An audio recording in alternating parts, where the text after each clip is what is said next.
இறை இயேசுவில் பிரியமுள்ள மாதா தொலைக்காட்சியின் அனைத்து நிகழ்ச்சிகளையும் ஆவலோடு பார்த்து கொண்டிருக்கிற அன்பு நேயர்கள் அனைவருக்கும் இனிய இரவு வணக்கம். இன்று உங்களுடைய வேலைகள் அனைத்தையும் முடித்துவிட்டு உறங்கச் செல்வதற்கு முன்பாக இந்த குட் நைட் டாக் நிகழ்வுக்காக நீங்கள் காத்து கொண்டிருப்பீர்கள் என்று நினைக்கிறேன். என்றும் ஓர் அருமையான சிந்தனையை தான் நான் உங்களோடு பகிர்ந்து கொள்ள ஆசைப்படுகிறேன். கடவுளால் படைக்கப்பட்ட நாம் ஒவ்வொருவரும் வாழ்வில் மாற்றத்தை காண வேண்டும் என்று நினைக்கிறோம். அதுவும் நாம் மாற வேண்டும் என்று நினைப்பதில்லை. நம்மை சுற்றியுள்ள நபர்களும் உறவுகளும் சமூகமும் மாற வேண்டும் என ஆசைப்படுகிறோம்.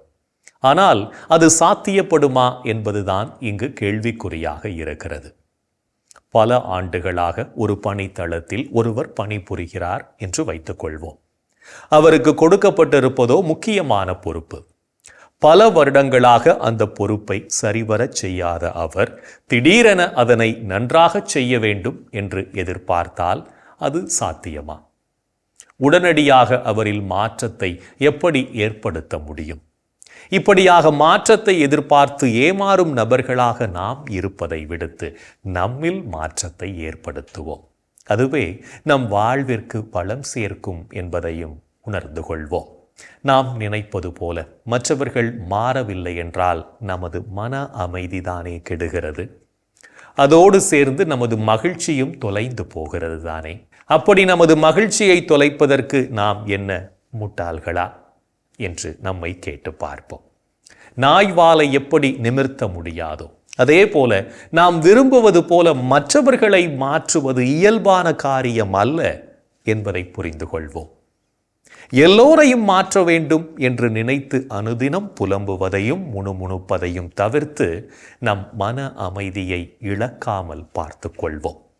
அதுவே நமக்கு நிலையான மகிழ்ச்சியை கொடுக்கும் என்பதையும் புரிந்து கொள்வோம். ஒரு வறட்சியான கிராமத்தில் ஓர் இளைஞன் இருந்தான். அந்த கிராமத்தின் மிகப்பெரிய பிரச்சனை தண்ணீர் பற்றாக்குறை. கோடை காலத்தில் கிராமத்தின் ஒரே கிணறு வற்றி போவதால் மக்கள் வெகு தூரம் சென்று தண்ணீர் கொண்டு வர வேண்டி இருந்தது.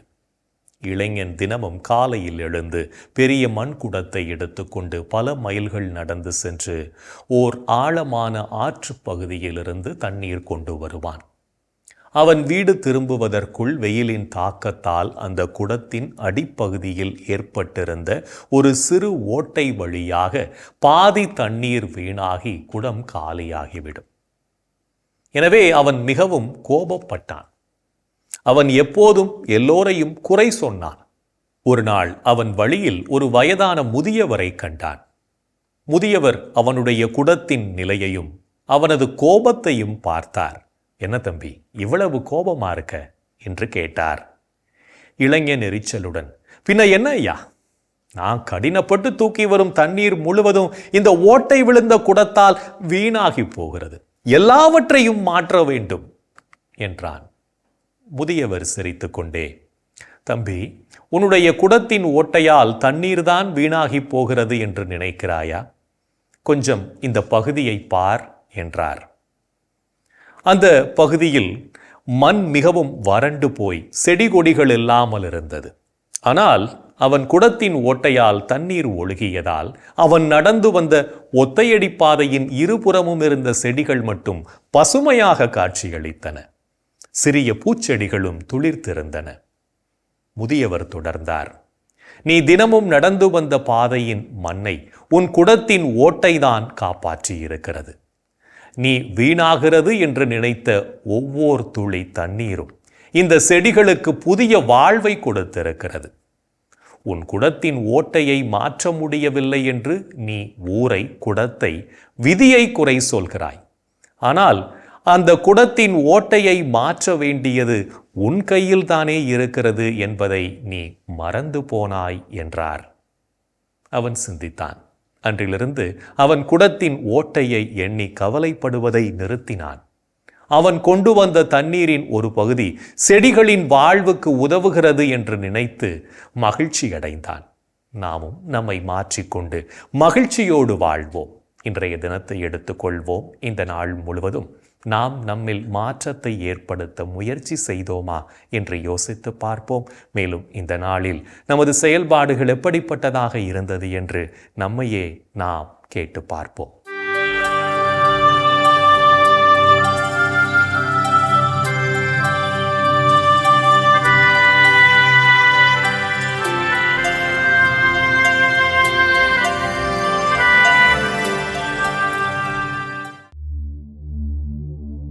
இன்று நீங்கள் பெற்றுக்கொண்ட நன்மைகளுக்கு கடவுளுக்கு நன்றி கூறினீர்களா?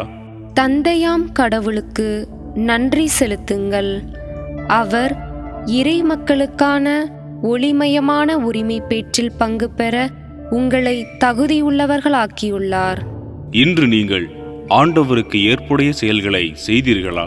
நீங்கள் அனைத்திலும் ஆண்டவருக்கு உகந்தவற்றை செய்து அவருக்கு ஏற்புடையவர்களாய் நடந்து கொள்ள வேண்டும். இன்று நீங்கள் உங்கள் அருகில் உள்ளோரின் தேவைகளுக்காக இறைவனிடம் பரிந்து பேசினீர்களா? அனைவருக்காகவும் மன்றாடுங்கள், இறைவனிடம் வேண்டுங்கள், பரிந்து பேசுங்கள், நன்றி செலுத்துங்கள். இன்று நீங்கள் உங்களுக்கு ஏற்பட்ட பிரச்சனைகளுக்கு மற்றவரை குறை கூறினீர்களா? நாம் இன்று இப்படி இருப்பதற்கு நாமே பொறுப்பு. இனி எப்படி இருக்க வேண்டும் என்று விரும்புகிறோமோ அப்படி நம்மை செய்து கொள்வதற்கான ஆற்றலும் நம்மிடமே உள்ளது. இன்று நீங்கள் நீதிக்காக போராடிய நேர்மையாளரை குற்றவாளி என தீர்ப்பளித்து செயல்பட்டீர்களா?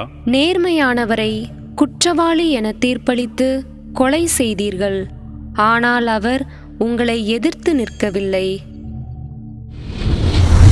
இன்று நாம் இறைவனுக்கு ஏற்புடைய செயல்களை செய்திருந்தாலும் சமயங்களில் இறைவனுக்கு எதிராகவும் செயல்பட்டு பாவத்தில் விழுந்திருப்போம். அத்தகைய தருணங்களுக்காக மனம் வருந்தி மன்னிப்பு கேட்டு மனத்துயர் மன்றாட்டை ஜெபிப்போம்.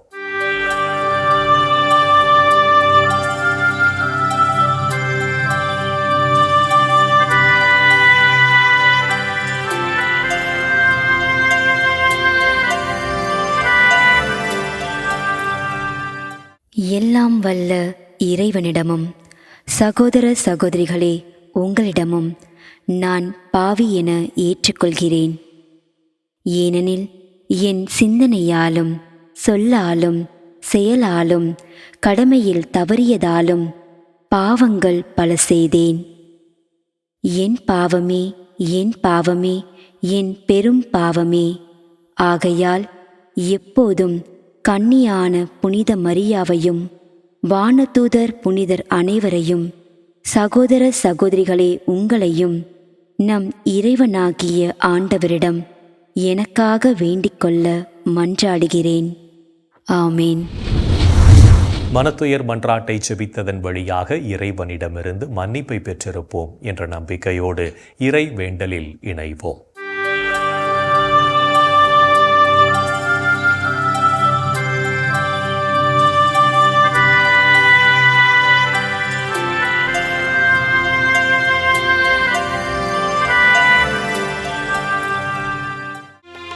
இறைவா இறைவா எமக்கு துணை புரிய வாரும்.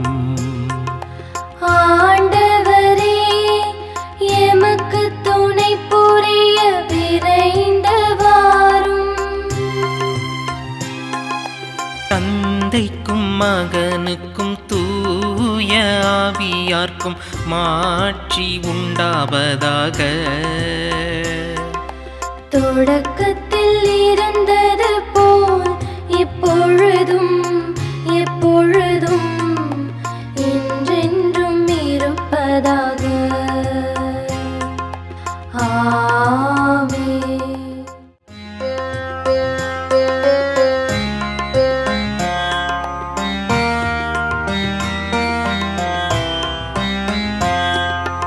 என்னிடம் இருந்து உமது முகத்தை மறைத்துக் கொள்ளாதேயும்.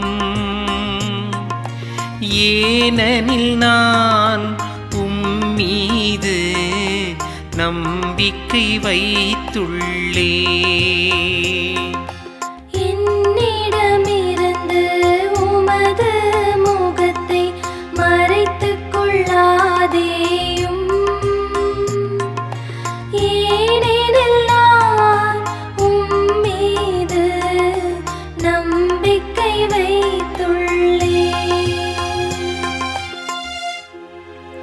ஆண்டவரே, என் மன்றாட்டை கேட்டருளும்.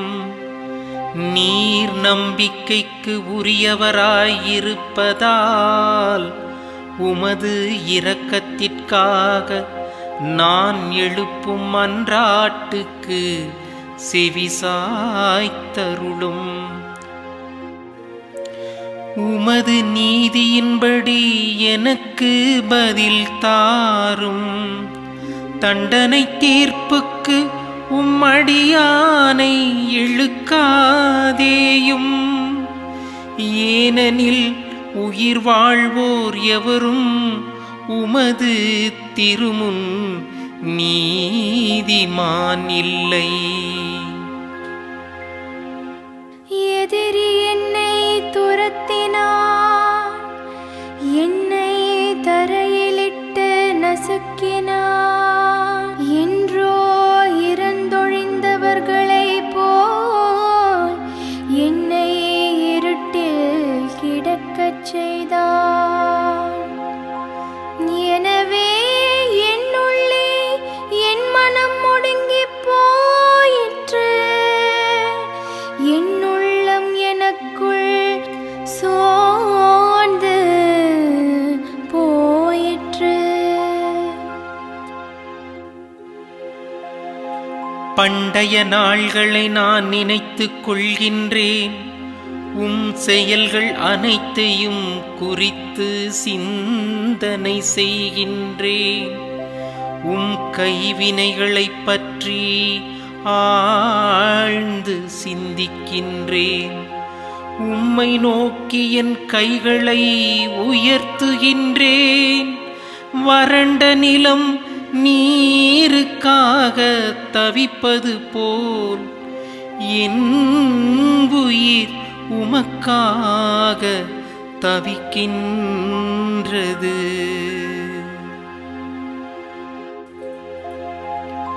ஆண்டவரே, விரைவாக எனக்கு செவிசாய்த்தருளும்.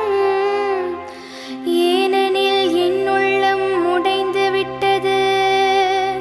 என்னிடமிருந்து உம் முகத்தை மறைத்துக் கொள்ளாதேயும். இல்லையெனில் படுகொலி செல்வோருள் ஒருவராகிவிடுவே.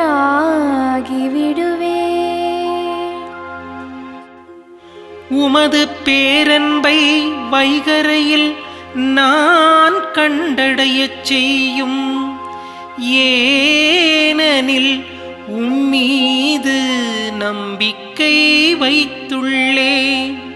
நான் நடக்க வேண்டிய அந்த வழியை எனக்கு காட்டியருளும்.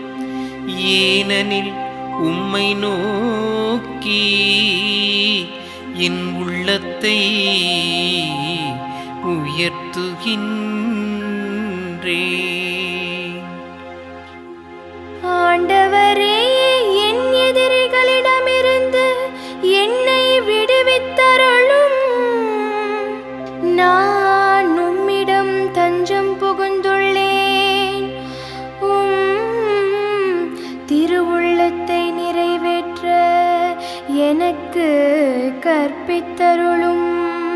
ஏனெனில் நீரே என் கடவுள். உமது நலமிகு ஆவி என்னை செம்மையான வழியில் நடத்துவதாக.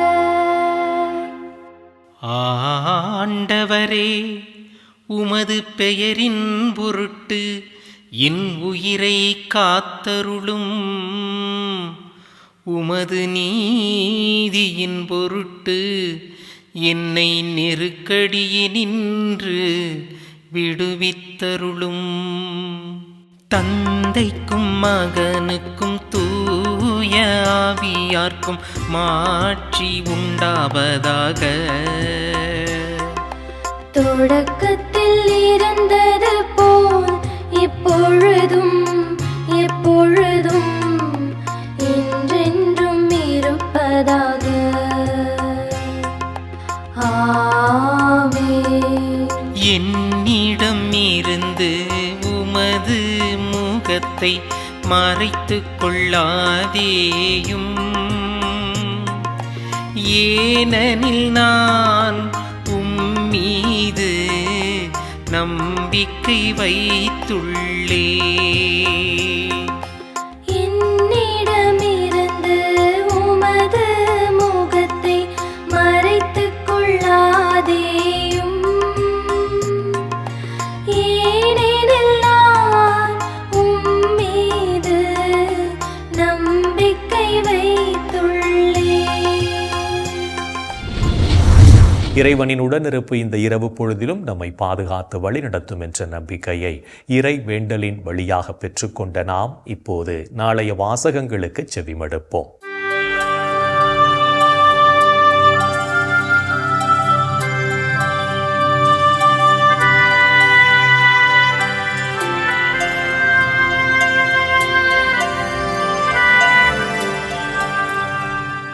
நாளைய திருப்பலி வாசகங்கள். முதல் வாசகம் மக்கபேயர் 2ஆம் நூலிலிருந்து வாசகம். அதிகாரம் 7, இறை வார்த்தைகள் 1 மற்றும் 20 முதல் 31 முடிய. பதிலுரைப்பாடல் திருப்பாடல்கள். அதிகாரம் 17, இறை வார்த்தைகள் 1, 5 முதல் 6, 8 மற்றும் 15 முடிய. லூக்கா எழுதிய தூய நற்செய்தியிலிருந்து வாசகம். அதிகாரம் 19, இறை வார்த்தைகள் 11 முதல் 28 முடிய. அக்காலத்தில் இயேசு எருசலேமை நெருங்கி வந்து கொண்டிருந்தார். அவர் சொன்னதை கேட்டுக்கொண்டிருந்தவர்கள் இறையாட்சி உடனடியாக தோன்றப் போகிறது என்று நினைத்தார்கள். அப்போது இயேசு மேலும் ஓர் உவமையைச் சொன்னார். உயர்குடிமகன் ஒருவர் ஆட்சியுரிமை பெற்று வர தொலைநாட்டிற்கு போக புறப்பட்டார். அப்போது அவர் தம் பணியாளர்கள் 10 பேரை அழைத்து 10 மினாக்களை அவர்களிடம் கொடுத்து அவர்களை நோக்கி, நான் வரும் வரை இவற்றை வைத்து வாணிகம் செய்யுங்கள் என்று சொன்னார். அவருடைய குடிமக்களோ அவரை வெறுத்தனர். எனவே இவர் அரசராக இருப்பது எங்களுக்கு விருப்பமில்லை என்று சொல்லி தூது அனுப்பினர். இருப்பினும் அவர் ஆட்சியுரிமை பெற்று திரும்பி வந்தார். பின்னர் தம்மிடம் பணம் வாங்கியிருந்த பணியாளர் ஒவ்வொருவரும் ஈட்டியது எவ்வளவு என்று அறிய அவர் அவர்களை கூப்பிட்டு அனுப்பினார். முதலாம் பணியாளர் வந்து, ஐயா, உமது மினாவை கொண்டு 10 மினாக்களை சேர்த்துள்ளேன் என்றார். அதற்கு அவர் அவரிடம், நன்று நல்ல பணியாளரே, மிகச்சிறிய பொறுப்புகளில் நம்பிக்கைக்கு உரியவராயிருந்தீர். எனவே 10 நகர்களுக்கு அதிகாரியாயிரும் என்றார். 2ஆம் பணியாளர் வந்து, ஐயா, உமது மினாவை கொண்டு 5 மினாக்களை ஈட்டியுள்ளேன் என்றார். அவர், எனவே நீர் 5 நகர்களுக்கு அதிகாரியாயிரும் என்று அவரிடமும் சொன்னார். வேறொருவர் வந்து, ஐயா, இதோ உமது மினா, ஒரு கைக்குட்டையில் முடிந்து வைத்திருக்கிறேன். ஏனெனில் நீர் கண்டிப்புள்ளவர் என்று உமக்கு அஞ்சி இப்படிச் செய்தேன். நீர் வைக்காததை எடுக்கிறவர், நீர் விதைக்காததை அறுக்கிறவர் என்றார். அதற்கு அவர் அவரிடம், பொல்லாத பணியாளே, உன் வாய்ச்சொல்லை கொண்டே உனக்கு தீர்ப்பிடுகிறேன். நான் கண்டிப்பானவன், வைக்காததை எடுக்கிறவன், விதைக்காததை அறுக்கிறவன் என உனக்கு தெரியுமல்லவா? அப்படியானால் ஏன் என் பணத்தை வட்டிக்கடையில் கொடுத்து வைக்கவில்லை? நான் வந்து அதை வட்டியோடு சேர்த்து பெற்றிருப்பேனே என்றார். பின்பு அருகில் நின்றவர்களிடம் அந்த மினாவை அவனிடமிருந்து எடுத்து 10 மினாக்கள் உள்ளவருக்கு கொடுங்கள் என்றார். அதற்கு அவர்கள், ஐயா, அவரிடம் 10 மினாக்கள் இருக்கின்றனவே என்றார்கள். அவரோ, உள்ளவர் எவருக்கும் கொடுக்கப்படும், இல்லாதோரிடமிருந்து உள்ளதும் எடுக்கப்படும் என உங்களுக்குச் சொல்கிறேன் என்றார். மேலும் அவர், நான் அரசனாக இருப்பதை விரும்பாத என் பகைவர்களை இங்கு கொண்டு வந்து என் முன் படுகொலை செய்யுங்கள் என்று சொன்னார். இவற்றைச் சொன்ன பின்பு இயேசு அவர்களுக்கு முன்பாக எருசலேமுக்கு புறப்பட்டுச் சென்றார். ஆண்டவரின் அருள்வாக்கு. கிறிஸ்துவே உமக்கு புகழ். நாம் ஒவ்வொருவரும் நமது திறமைகளுக்கு ஏற்ற பலனை தந்திடவும் இறை படிப்பினைகளை நமதாக்கவும் அழைப்பு விடுக்கும் இயேசுவின் குரலுக்கு செவிமடுத்து வாழ்வோம் என்ற சிந்தனையோடு சிமியோன் பாடலில் இணைவோம்.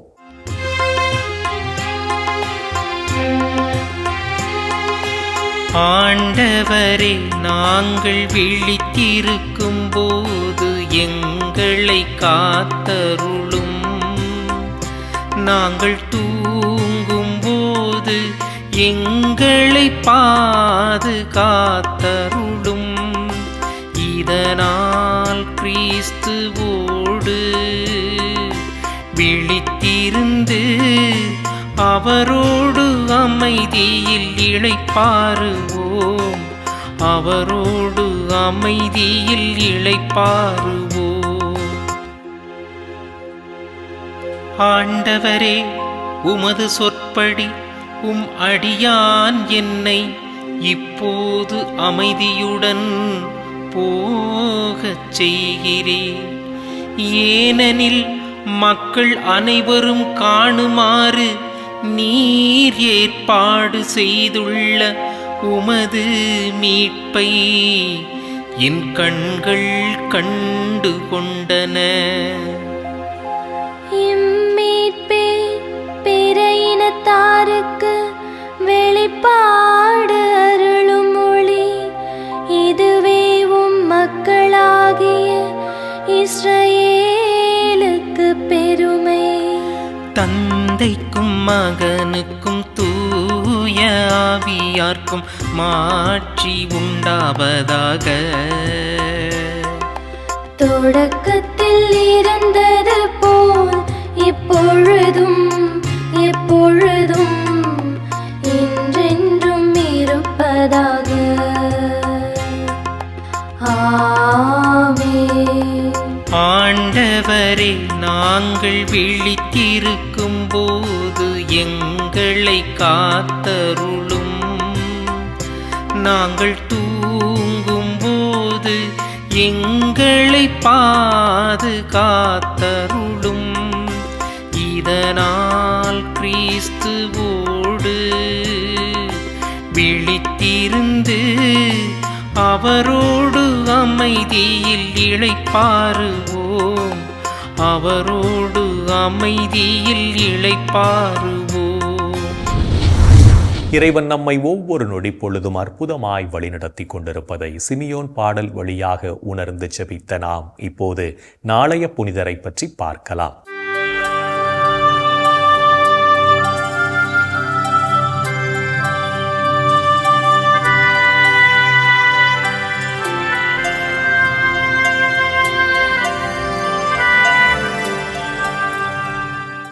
நவம்பர் 19. புனித ரஃபேல் கலினோஸ்கி. லித்துவேனியா நாட்டில் வில்னோ பகுதியில் வாழ்ந்த ஆண்ட்ரூ கலினோஸ்கி ஜோசப்பின் பொலான்ஸ்கா பெற்றோருக்கு கிபி 1835 பிறந்தார். ரஃபேல் கலினோஸ்கி தன் தந்தை ஆசிரியராக பணியாற்றிய பள்ளியில் ஆரம்ப கல்வியினை கற்ற ரஃபேல் விலங்கியல், வேதியியல் மற்றும் விவசாயத்தில் பட்டம் பெற்று ஞானத்தில் சிறந்து விளங்கினார். கிபி 1853 ரஷ்ய இராணுவத்தில் சேர்ந்த இவர் தன் திறமை மற்றும் அறிவு புலமையினால் லெப்டினன்டாகவும் இராணுவ தளபதியாகவும் பதவி உயர்வு பெற்று தன் பணிகளை நேர்த்தியோடு செய்தார். கிபி 1864 இராணுவத்திலிருந்து விலகி மக்களின் நலனுக்காக பணிகளைச் செய்த ரஃபேல் இராணுவத்தினரால் கைது செய்யப்பட்டு சிறையில் அடைக்கப்பட 10 ஆண்டுகள் உப்புச் சுரங்கத்தில் கைதியாக பணிகளைச் செய்தார். கிபி 1874 சிறையிலிருந்து விடுதலை பெற்ற ரஃபேல் கலினோஸ்கி சில ஆண்டுகள் ஆசிரியராக பணி செய்து கிபி 1877 ஆண்டு ஆஸ்திரியாவின் கிராஸ் பகுதியில் இருந்த கார்மெல் மடத்தில் சேர்ந்தார். கிபி 1882 ஆண்டு ஜனவரி 15 நாள் குருத்துவ அருட்பொழிவு பெற்ற ரஃபேல் செர்னா என்ற இடத்தில் இருந்த கார்மெல் மடத்தின் தலைவராக நியமனம் செய்யப்பட்டார். போலந்து நாட்டின் ஓடோவைஸ் நகரில் கார்மெல் துறவற மடத்தினை நிறுவிய ரஃபேல் பிரீசெமிஸ், லோவ் என்னும் இடங்களில் கார்மெல் கன்னியர்களுக்கென்று மடங்கள் எழுப்பி இறைப்பணிகளை செய்தார். கிபி 17 நூற்றாண்டில் வாழ்ந்த துறவி மார்சோக்கா தெரசாவின் எழுத்துக்களை ஆவணப்படுத்தும் பணியினை செய்த அருட்தந்தை ரஃபேல் கலினோஸ்கி காச நோயினால் பாதிக்கப்பட்டு கிபி 1907 ஆண்டு நவம்பர் 15 நாள் விண்ணகம் சென்றார். மக்களின் நலனுக்காக சொல்லொன்னா துன்பங்களை அனுபவித்து ஆண்டவரின் பணிகளைச் செய்த அருட்தந்தை ரஃபேல் கலினோஸ்கியினை திருத்தந்தை 2 ஜான் பால் 1991 ஆண்டு நவம்பர் 17 நாள் புனிதராக உயர்த்தினார். புனித ரஃபேல் கலினோஸ்கியின் திருவிழாவினை கொண்டாடுகின்ற நாம் காச நோயினால் துன்புறுகிற சகோதர சகோதரிகளை ஆண்டவர் தொட்டு குணப்படுத்தும்படியாக ஜெபிப்போம். புனிதர்கள் ஒவ்வொருவரும் தங்கள் வாழ்க்கையின் மூலம் இறைவனுக்கு சான்று பகர்ந்து வாழ்ந்தவர்கள் என்பதை உணர்ந்தவர்களாய் நாமும் அவர்கள் வழியில் வாழ்ந்து இறை வழியில் பயணிப்போம் என்ற நம்பிக்கையோடு நாளைய தினம் நம்மால் முடிந்த உதவியை மற்றவர்களுக்கு செய்து மகிழ்வோம். என் அன்பு சகோதரனே, சகோதரியே, கடவுளின் அற்புதமான பராமரிப்பை எண்ணி பார்ப்போம். நாம் எதிர்பார்ப்பதற்கு மேலாகவே அவர் நம்மை ஆசீர்வாதங்களால் நிரப்பி வழிநடத்தி கொண்டிருக்கிறாரே. இந்த மாபெரும் செயலுக்காக ஆண்டவரை நாம் போற்றி புகழ்வோம். இந்த நாளிலே மாதா தொலைக்காட்சிக்காக நாம் ஜெபிப்போமா? எங்கள் அன்பு உருவான ஆண்டவரே, இந்த மாதா தொலைக்காட்சி என்ற மாபெரும் கொடைக்காக நன்றி சொல்கிறோம். எத்தனையோ குடும்பங்களிலே இந்த தொலைக்காட்சி உமது பிரசன்னத்தை, உமது சமாதானத்தை, மகிழ்ச்சியை, சந்தோஷத்தை நீர் அள்ளி கொடுத்து கொண்டிருக்கிற கிருபைகளுக்காக நன்றி சொல்கிறோம் ராஜா. இந்த மாதா தொலைக்காட்சியை இன்னும் ஆசீர்வதியும். இன்னும் அநேக மக்களை இது சென்றடைய நீரே எங்களுக்கு வழித்துணையாக மாறும். இன்னும் அநேக மக்கள் இதற்காக உழைக்க, இதற்காக பங்களிப்பு செய்ய, இதனை தாங்கிக் கொள்ள நீரே எங்களுக்கு ஆற்றலாய் வாரும் ஆண்டவரே. ஆசீர்வதியும் ஆண்டவரே. இன்னும் அநேக மக்களுக்கு உமது அன்பின் செய்தியை, சமாதானத்தின் செய்தியை, உமது உண்மையின் செய்தியை, உமது மன்னிக்கின்ற செய்தியை, உமது பராமரிப்பின் செய்தியை நாங்கள் ஒவ்வொரு நாளும் இந்த தொலைக்காட்சி எல்லா மக்களுக்கும் கொண்டு செல்லக்கூடிய பாக்கியத்தை நீர் கொடுத்து இதனை இன்னும் நிறைவாக ஆசீர்வதிக்க வேண்டும் என்று கெஞ்சி கேட்கிறோம். எங்கள் அன்பு தாயே, ஆரோக்கிய அன்னையே, இதோ மாதா தொலைக்காட்சிக்காக தொடர்ந்து பரிந்து பேசுங்கள் அம்மா. இந்த ஜெபங்களையெல்லாம் எங்கள் ஆண்டவராகிய இயேசுவே உமது வல்லமையான திருநாமத்தின் வழியாக கெஞ்சி மன்றாடுகிறோம். ஆமென். என்றும் வாழும் உயிருள்ள இறைவன் தந்தை, மகன், தூய ஆவியார் நாம் அனைவரையும் நிறைவாக ஆசீர்வதிப்பாராக. ஆமென். இந்த ஜெபத்தின் வழியாக இறை அருளும் ஆசியும் நம்மீது நிறைவாக பொழியப்பட்டிருப்பதை உணர்ந்திருப்போம்.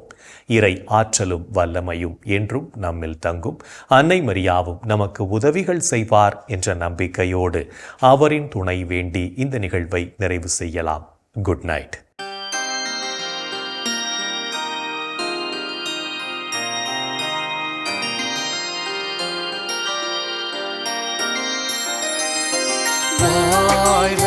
அரசியே, தயை மிகு அன்னையே, வாழ்வே இனிமையே, தஞ்சமே வாழ்க.